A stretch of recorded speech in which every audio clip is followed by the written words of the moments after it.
fungsi utama fasilitas. Fungsi utama guesthouse yaitu menyediakan akomodasi intim yang menyeimbangkan privasi ruang tinggal dengan interaksi sosial yang hangat, guna menciptakan pengalaman menginap yang personal, fleksibel, dan memiliki karakter arsitektur yang menyatu dengan lingkungan. Adapun fungsi operasional dan filosofis sebagai berikut. Yang pertama ada privasi dan kenyamanan personal, menyediakan ruang istirahat, tempat tidur, dan kamar mandi dalam yang lebih privat. Dan nomor dua ada ruang sosial yang hangat, memfasilitasi interaksi melalui area komunal seperti ruang tamu, dapur bersama yang santai. Yang ketiga ada identitas arsitektur, menjadi media ekspresi budaya dan estetika bangunan yang menyatu erat dengan lingkungan sekitar. Dan yang terakhir keempat ada nilai ekonomis, memberikan alternatif penginapan yang lebih terjangkau namun tetap berkualitas tinggi dan berkarakter. Berikutnya akan dilanjutkan oleh teman saya. Karakteristik pengguna. Karakteristik pengguna atau guesthouse pondok wisata pegunungan ini terbagi menjadi dua kelompok dengan fokus pada interaksi sosial dan kearifan lokal desa. Yang pertama tamu, wisatawan, pasangan atau keluarga kecil. Motivasi utama mencari pengalaman autentik berbaur dengan keseharian warga desa lokal, bukan mencari kemewahan resort yang terisolasi. Dua, kebutuhan ruang, menginginkan suasana homely, memiliki toleransi sosial tinggi untuk berbagi fasilitas komunal, lounge atau ruang makan, namun tetap membutuhkan privasi penuh di kamar tidur. Perilaku aktif berwisata alam di luar pada siang hari, lalu kembali untuk bersosialisasi dengan sesama tamu atau warga di area komunal pada malam hari. Karakteristik pengguna guesthouse atau pondok wisata pegunungan ini terbagi menjadi dua kelompok dengan fokus pada interaksi sosial dan kearifan lokal desa. Pengelola atau pemberdaya warga lokal, peran ganda berfungsi sebagai tuan rumah atau host yang ramah dan informatif mengenai wisata desa, bukan sekedar staf hotel formal. Mobilitas kerja membutuhkan jalur sirkulasi servis yang jelas dan efisien agar operasional perawatan bangunan dua lantai tidak tumpang tindih dengan area tamu. Keahlian teknis, tanggap dan paham merawat utilitas bangunan khas pegunungan seperti suplai air lokal, bioseptic tank, dan penanganan kelembapan iklim dingin. Ini ada gue.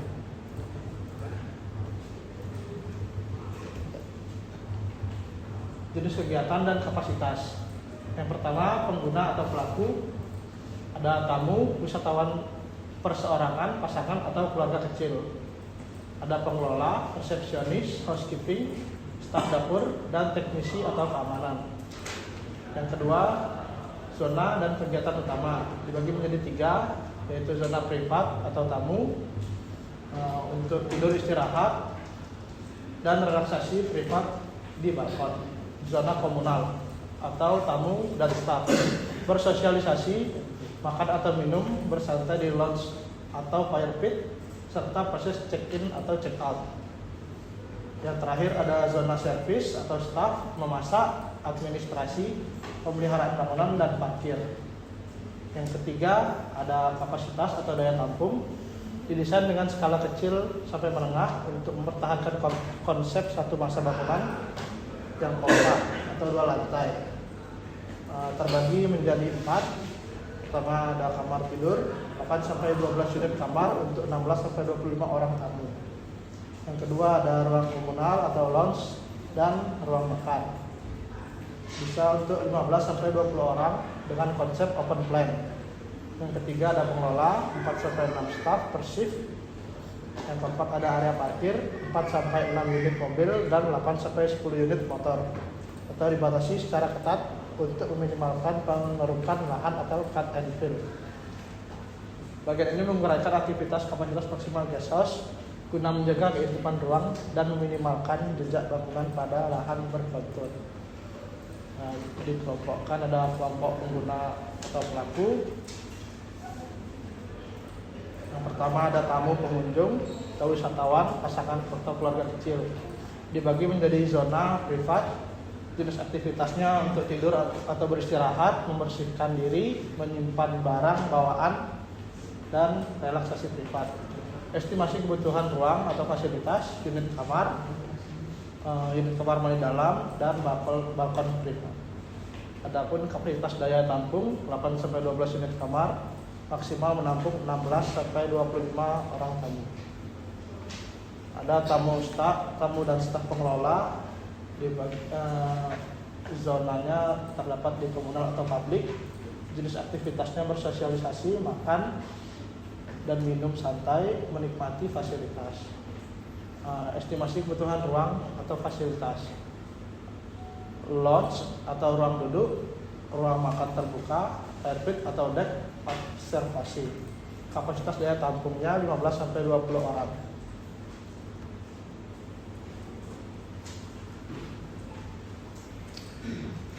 Ada staf pengelola, resepsionis, housekeeping atau dapur. Terdapat di zona servis atau privat pengelola. Jenis aktivitasnya memasak, menyiapkan hidangan tamu, administrasi, pengelolaan. Estimasi kebutuhan ruang atau fasilitas: dapur atau pantry, ruang staf, administrasi, ruang MP dan gudang. Kapasitas daya tampungnya 4 sampai 6 orang staf per shift, 1 manajer, 2 HK, 1 sampai 2 orang dapur dan 1 teknisi. Tamu dan staf pengelola di zona servis atau penunjang. Jenis aktivitasnya sirkulasi dan parkir kendaraan, mobil dan sepeda motor. Estimasi kebutuhannya area parkir terbuka atau semi terbuka. Kapasitas daya tampung 4 sampai 6 unit mobil dan 8 sampai 10 unit sepeda motor. Selanjutnya akan dilanjutkan oleh teman saya. Baik, terima kasih atas waktunya. Di sini saya akan melanjutkan presentasi pada bagian lokasi. Untuk lokasi kami memilih di Desa Munduk, Buleleng.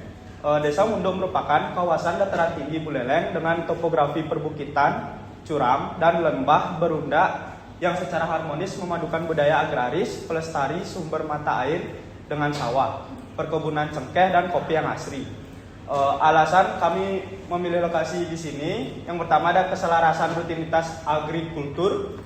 Mayoritas warga berprofesi sebagai petani kopi dan cengkeh. Hal ini memfasilitasi esensi guest house, di mana tamu dapat berinteraksi dan berpartisipasi langsung dalam keseharian warga lokal. Yang kedua, kesesuaian target pengguna. Munduk merupakan destinasi utama bagi wisatawan alternatif atau penjelajah yang mencari pengalaman autentik dan ruang komunal, bukan wisatawan massal yang mencari kemewahan resort tertutup. Yang ketiga, pusat interaksi sosial budaya.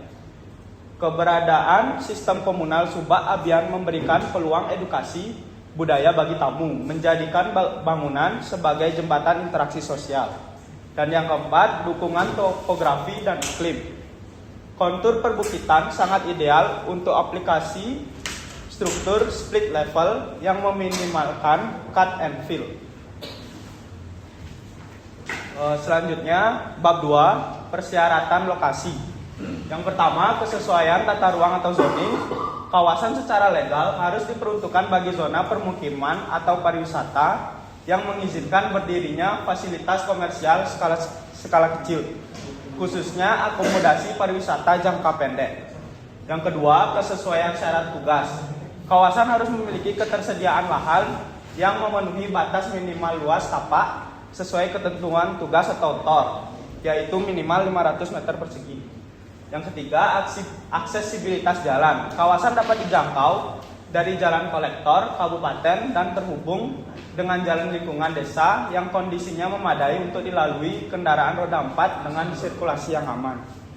Yang keempat, ketersediaan infrastruktur dasar. Kawasan wajib terjangkau oleh pelayanan utilitas dasar yang minimal meliputi jaringan listrik atau PLN, pasukan air bersih atau PDAM desa atau mata air teruji, dan sinyal telekomunikasi yang stabil. Yang kelima, keamanan dari rawan bencana.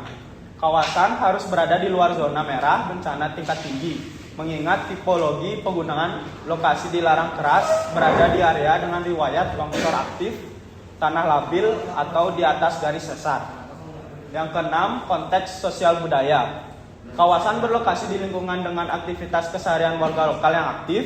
Hal ini menjadi syarat wajib agar guest house dapat berfungsi secara optimal sebagai ruang interaksi antara tamu dan masyarakat desa. Untuk kriteria site-nya, yang pertama ada sosial dan interaktif, lahan berbatasan dengan area permukiman atau jalur aktivitas warga, atau memudahkan tamu berinteraksi dan mengamati keseharian lokal seperti contoh petani cengkeh atau kopi. Selanjutnya ada topografi dan view, memiliki kemiringan lahan sedang 15-30% untuk merespons arsitektur pegunungan dengan orientasi pemandangan terbuka ke arah lembah atau perkebunan. Selanjutnya aksesibilitas, terjangkau oleh kendaraan roda 4, namun diutamakan terletak di jalur lingkungan yang tenang dan terhindar dari kebisingan jalan raya utama. Selanjutnya ada iklim mikro, terpapar sinar matahari pagi secara optimal untuk mengurangi kelembaban alami suhu pegunungan. Dan yang terakhir, daya dukung lahan, kondisi tanah stabil, bebas rawan longsor, memiliki jalur drainase alami yang baik, serta terjangkau oleh jaringan air bersih desa dan listrik. Baik, selanjutnya akan dilanjutkan oleh teman saya. Baik, saya akan melanjutkan bab 3, yaitu tahapan perencanaan dan metode. Yang pertama, tahapan pengumpulan data. Tahapan mengidentifikasi batas fisik apa, aksesibilitas, kondisi lingkungan sekitar, serta merumuskan standar kebutuhan ruang untuk guest house berskala intim. Dalam kurung pendekatan bed and breakfast. Yang kedua, metode studi literatur, standar arsitektur, observasi lapangan, dan survei tapak set visit secara langsung maupun digital. Yang kedua, tahap analisis. Tahapan mengkaji dua aspek utama. Pertama, analisis fisik tapak di area pegunungan, merespons topografi atau pemiringan kontur, mikro, orientasi matahari dan arah angin. Kedua, analisis non fisik, memetakan pelaku aktivitas tamu dan alur sirkulasi yang memungkinkan terjadinya interaksi dengan warga lokal. Metode analisis spesial tapak, overlay mapping atau studi sunpad, dan analisis program luar. Yang ketiga, teks tesis dan konsep. Tahapan merumuskan hasil analisis menjadi solusi rancangan. Tahap ini meliputi panutan zoning ruang yang memisahkan area privat dan komunal dalam satu masa bangunan. Penuntun bentuk atau gubahan masa yang adaptif terhadap kontur serta pemilihan material arsitektur. Metode studi preseden, mengkonfigurasi preseden fungsi dan preseden arsitektur, brainstorming dan pembuatan sketsa gagasan makro and mikro and sketching. Yang keempat, tahap desain dan pengembangan pra-perancangan. Yang pertama, tahapan menerjemahkan rumusan konsep ke dalam produk perancangan arsitektur yang terukur, meliputi pembuatan gambar kerja, dasar, denah, tapak, potongan, rencana tapak, dan visualisasi ruangan secara perspektif. Metode eksekusi drafting tinggal digital 2D dan 3D menggunakan perangkat lunak seperti AutoCAD dan SketchUp. Yang ketiga, diagram proses desain. Proses yang pertama, latar belakang dan gagasan awal proyek. Yang kedua, pengumpulan data, studi literatur, data tapak. Yang ketiga, analisis perancangan. Analisis perancangan ada 3, analisis tapak dan lingkungan, analisis penggunaan dan aktivitas, analisis kebutuhan dasar ruangan. Yang keempat, sintesis dan konsep desain. Itu ada 2, konsep makro, zoning, bahan masa, sirkulasi. Yang kedua, konsep mikro, material, fasad, utilitas. Yang kelima, pengembangan desain pra-rancangan. Yang pertama, pembuatan gambar teknis AutoCAD dan drafting 2D. Yang kedua, visual 3D, perspektif, eksterior dan interior. Dan yang terakhir, hasil akhir desain. Sekian presentasi kelompok kami. Mohon izin untuk dosen dan teman-teman untuk memberikan masukan.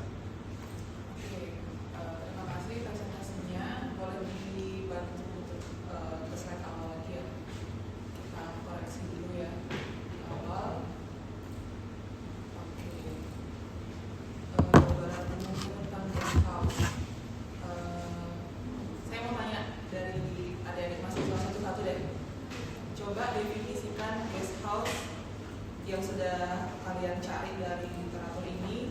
Kalian kan punya pemahaman yang beda-beda ya. Nah, coba dari adik yang ke depan, pemahaman guest house apa Bapak? Tanpa harus melihat ini. Guest house itu apa? Guest house itu Yang simpel aja kata kuncinya udah. suatu bangunan yang berada di lingkungan masyarakat. Fungsi guest house itu untuk mengenal lingkungan sekitar dari tamu atau yang suka dengan lokal atau keindahan alam gitu, untuk memberikan suatu untuk mengenalkan suatu alam kita. Oke, selanjutnya. Mungkin seperti akomodasi yang memang dikhususkan untuk tamu-tamu yang ingin mengenal kultur di daerah itu. Oke, kata kuncinya saya tangkap akomodasi kultur. Oke, selanjutnya. Biasa adalah mungkin bangunan untuk penginapan tamu yang jadi satu dekat dengan penduduk desa setempat. Penginapan yang dekat dengan Penduduk setempat, penduduk lokal. Permukiman. Ya, permukiman. Lokal. Ya. Oke, selanjutnya. Menurut saya pribadi, guest house itu fasilitas penginapan, tapi kadang ambigu gitu dengan hotel tidak berbintang dan kos-kosan. Tapi kan di guest house itu memiliki fasilitas yang berbeda. Apa yang membedakan guest house? Di fasilitasnya lebih ada dibandingkan dengan kos-kosan dan tidak semewah di hotel. Jadi ciri khas dari guest house itu apa? Mungkin dari fasilitas. Fasilitasnya yang seperti apa? Yang membedakan dengan hotel atau kos-kosan?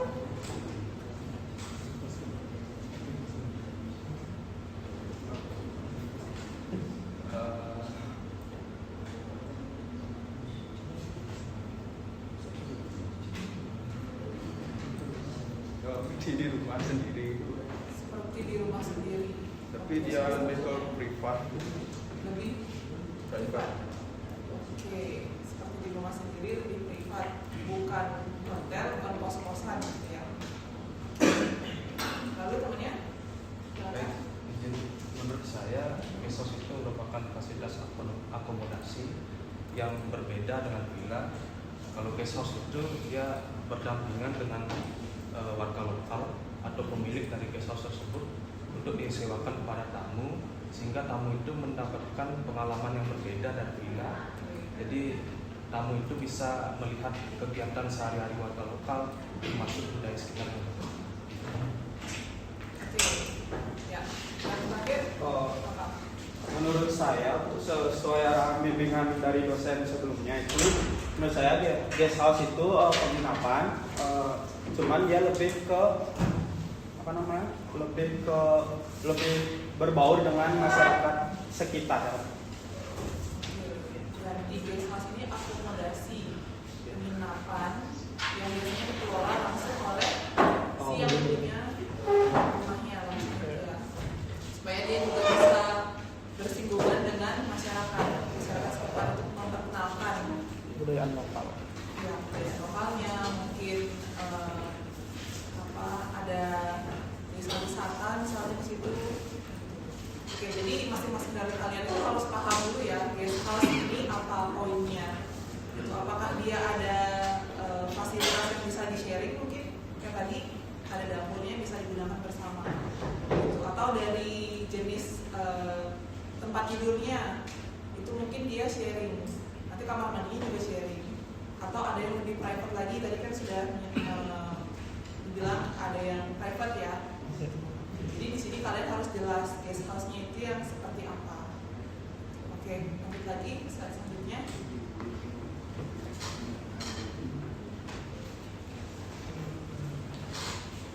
Oke, ini nanti kalian simpulkan dari landasan pustaka itu, di bawahnya itu kalian simpulkan apa sih pengertian guest house, dan boleh juga dicantumkan di sana kata kuncinya supaya nanti dalam desain kedepannya, oh ini berupa akomodasi, yang penginapannya seperti apa, yang fungsinya nanti lebih kemana, gitu. Disimpulkan ya di bawahnya juga.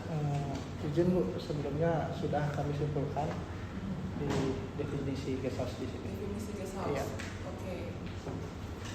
Ya, boleh nanti ditambahkan kata kuncinya ya. Oke, baik Bu. Oke, standar dan kebijakan. Oke, dan next lagi. Oke, jadi ini kalian mengambil di sana retreat ya. Oke.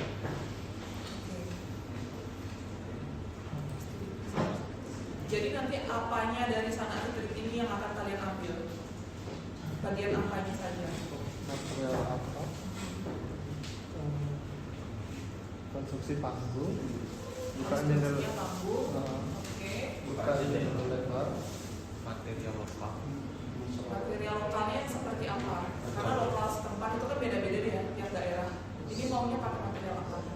Ada silang, kayu lokal, terus batu alam lokal, contoh batu candi atau batu andis. Oke. Nanti kalian buat tambahan mungkin di slide selanjutnya kalian seperti buat mood board gitu. Nanti isi materialnya apa, elemen-elemennya apa, gitu ya. Masukkan juga di situ. Karena itu dia masuk dalam sisi arsitekturnya. Oke. Selanjutnya ke studi presiden fungsi. Nah ini apa sih yang membedakan guest house kalian pada umumnya itu dengan yang mau kalian buat itu? Fungsinya itu maunya seperti apa?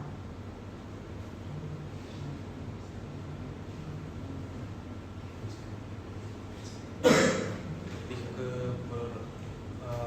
berdampingan dengan masyarakat lokal. Oke, Kalau berarti ini di elemen presiden fungsi ini juga harus diperlihatkan dia maunya seperti apa. Nah kalau saya lihat di sini kan dia mungkin seperti rumah tinggal aja ya, kurang ada interaksi dengan lingkungan sekitar. Gitu. Jadi kalian bisa tambahkan di gambar-gambar ini supaya visualnya lebih memperjelas maksud dan tujuan kalian tadi. Gitu ya. Kalau ini kan kelihatannya oke ada dapur, tapi kita kurang tahu tuh dapurnya apa bisa sharing atau masing-masing rumah itu ada dapurnya sendiri. Gitu. Lebih dijelaskan lagi di gambar-gambar ini. Bisa kalian buatkan juga sketsanya ya dari presiden fungsi itu, misalnya dari area depan itu masuk ketemu apa, nanti area komunalnya ini kan ada ruang komunal juga ya, itu ruang komunalnya itu posisinya di sebelah mana, gitu. Bisa dibuatin dalam bentuk sketsa-sketsa juga. Oke,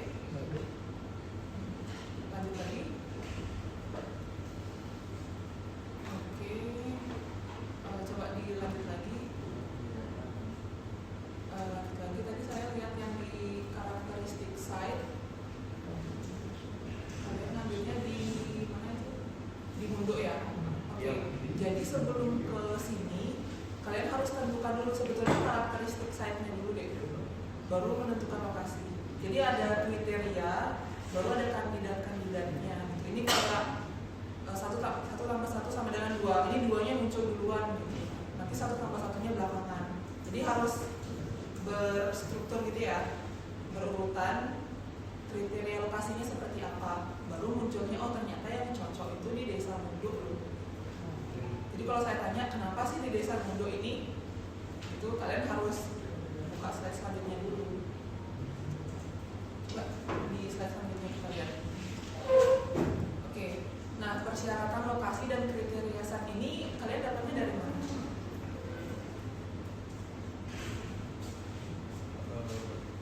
Untuk persyaratan lokasi kami dapat dari DOR juga digabungkan dengan informasi di internet bagaimana standar untuk mencari persyaratan lokasi yang baik untuk guest house.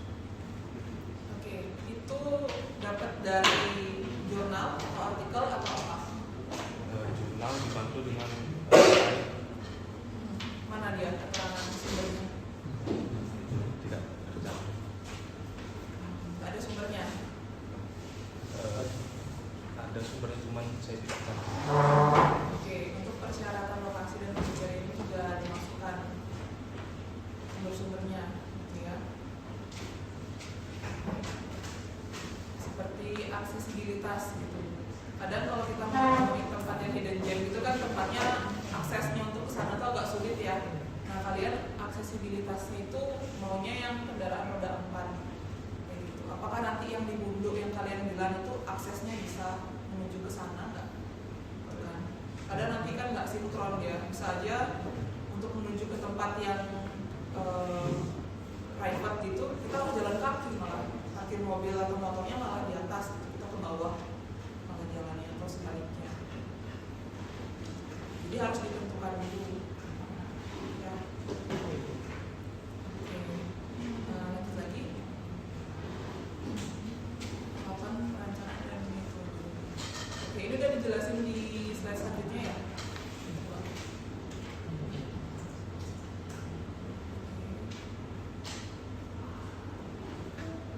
Saya agak sulit ya bacanya karena kontras yang hijau sama putih itu kurang ini ya, tulisan-tulisannya itu. Oke, bisa nggak kalian jelasin tahapan proses desainnya ini secara jelas tanpa harus membaca itu? Kalian paham nggak?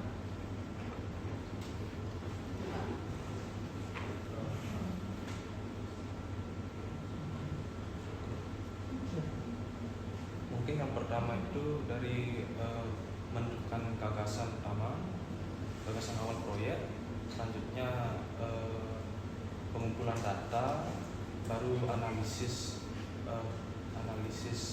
pengguna, apa selanjutnya menentukan konsep, selanjutnya lagi penggambaran sketsa menggunakan AutoCAD atau SketchUp, orak-orik, baru hasil akhirnya hasil desain.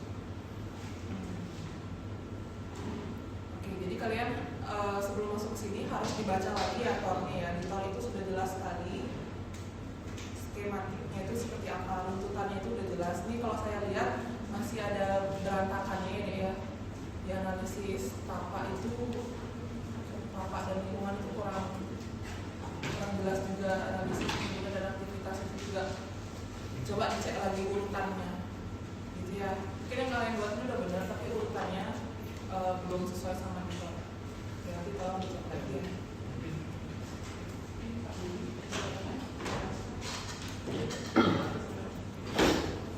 Oke, itu aja dulu ya. Oke, baik, terima kasih.